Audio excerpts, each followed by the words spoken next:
Like, how many easy watts are on the table for me if I was to start thinking about this from totally unoptimized, thrown on, my club kit with a pair of cotton socks with no thought to aerodynamics, to starting to get dialed in on a event like Rifts, which your speeds are probably closer to 35k an hour versus a Badlands where your speeds are probably closer to 25k an hour. 30, Aero is quite a tricky one at 25. I'd say it's probably the lowest limit to where you should actually start potentially considering it. It's probably much more of a thing to stay comfortable there. So our top of the line TT suits and things like that aren't particularly breathable. There is a correlation between air permeability of fabrics and aero performance. So unless you've got a lot of airflow going over you as well, you might find that you're overheating. So breathability would be something to think about there. But I had Matt McGrath on from Core as well, and he'll give quite good data on, as core temperature rises, how performance goes down as well. But so your example of 35k an hour, like completely unoptimized to sort of absolutely everything that you've got, I'm going to sort of base it off, I don't know, like a reasonably big person, not absolutely tiny, because obviously it will scale. But you could be looking at sort of 20 watts in total. Like we had Alex Patton from GCN in the wind tunnel to optimize him for Unbound. And yeah, the difference between his Aero jersey and bib shorts from GCN's standard kit provider to one of our gravel suits optimized for his speed, that just by itself was about 16.5 watts. So then you add in socks, you add in like maybe mitts if you want them as well. Mitts make a difference? Aero mitts make a difference versus non-aero mitts. Some other companies have said they've found 3 or 4 watts savings with their aero mitts versus somebody else's. Everything we found is that bare hands are still faster than aero mitts. Looks cooler as well. Yeah. The reason we make them is because if you're racing something like Unbound or a race where you think like there's a possibility that you might crash or you just want the padding, an aero mitt's better than a non-aero mitt. But bare hands is still the fastest there. We do make some TT gloves, which are actually a little bit quicker than bare hands, but it's a small saving then still. So cost per watt saved, it's not the most effective place to look. That's my favorite metric. Dollar per CDA change. Oh yeah. Given that question, like, what's the most effective way to deploy like a small budget, like €100, $100? You looking at socks? Socks, yeah.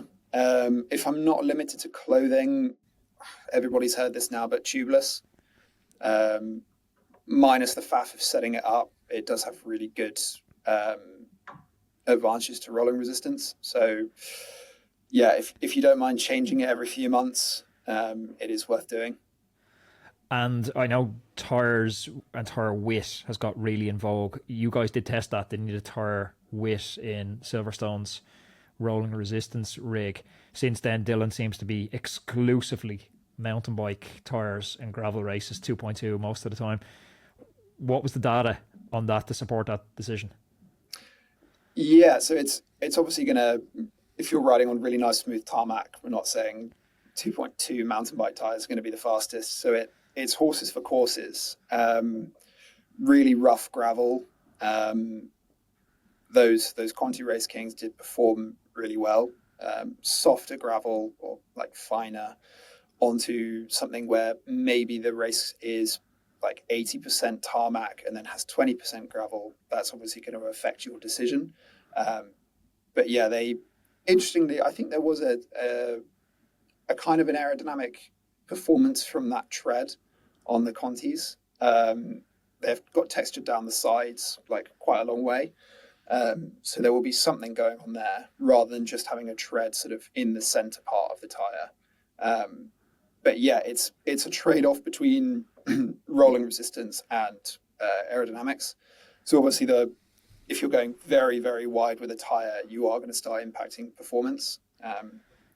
If we're limiting ourselves to road, there's not really that much of an impact difference between like those super skinny now, whatever you would call them, 25s up to 28s and 30s, especially as frames are getting designed with those in mind. So the forks are getting a bit wider.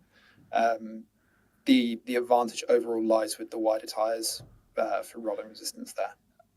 And again, the thing with the rolling resistance on the wider tires is we got to think about it being adapted to the environment you're racing in. Because if you're in a gravel race, especially if you're competitive in a gravel race, you're trying to qualify for UCI Gravel Worlds and trying to hit that qualification time, you're going to be spending a lot of time in the wheels. And anyone who's ridden a gravel race and you're in the wheel at 35k an hour, your visibility on hitting a pothole is practically zero. You're reacting in milliseconds. So you are absolutely nailing these holes. And having that 2.2, I don't know statistically how much it reduces your puncture chance, but it definitely helps.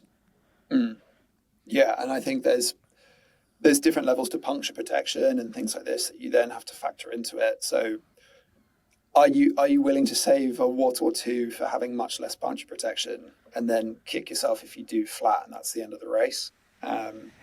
A quick word from today's sponsor. A few years ago, I came out of my local coffee shop after a long winter spin to find my Cafe Lock on the ground, sliced clean in half. My pride and joy bike, it was gone. Just like that, a small fortune in kit, and frankly, part of my identity as a cyclist, it disappeared in seconds. If you've ever had that sick feeling in the pit of your stomach, even imagining your bike getting stolen, wrecked, or damaged mid-travel, you know it's not just a possession. It's your freedom, it's your fitness, it's your sanity on tough weeks. That's where Bikmo comes in. Whether it's theft, damage, crashes, racing, or travel, Bikmo's got your back. Their in-house claims team makes the process fast and painless. And here's the kicker. With 50% off multi-bike cover, you can protect all your bikes and even your family or your mate's bike under the same policy. No nonsense, no surprises. But Bikmo isn't just about covering bikes. They actually care about the future of cycling itself, and that's why I've partnered with them. If you insure your bike with Bikmo today, they'll donate £10 toward trash-free trails to help clean up and protect our shared cycling spaces. So head on over to Bikmo, BIKMO.com, and use the code ROADMAN to get covered, save money, and support our wild spaces. All that information is in the description below.